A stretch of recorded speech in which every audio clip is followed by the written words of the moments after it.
আসসালামু আলাইকুম রহমতুল্লাহি বরকাতু। এই যে দেখেন আমার হাতে প্রায় 2000 রিঙ্গিত। এই 2000 রিঙ্গিত নিয়ে আমি এখন যাব অফিসে। আর অফিসে যাওয়ার উদ্দেশ্য কি, আমি মালয়েশিয়াতে যে ফ্রি ভিসা নামক এজেন্ট ভিসায় আছি, সেই এজেন্ট থেকে আমার পাসপোর্ট, আমার ভিসাটা আনার জন্য যাইতেছি। আর আমি মেডিকেল শো করার সময় তাদেরকে আমি 2500 টাকা দিয়েছিলাম, এখানে আর 2000 টাকা, টোটাল 4500 টাকা আমার এক বছরে এই ভিসা লাগানোর জন্য দিতে হয়।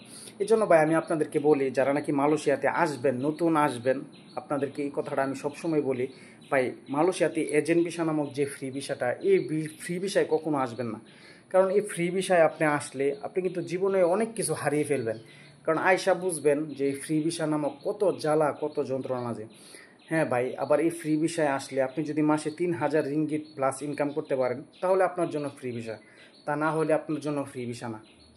কারণ এই মালয়েশিয়াতে এমনও প্রবাসী আছে মাসে 2000 রিঙ্গিত ইনকাম করতে পারতেছে না, অথচ মাস শেষে, বছর শেষে 4000, 5000, 6000 রিঙ্গিত দিয়ে ভিসা লাগাইতেছে।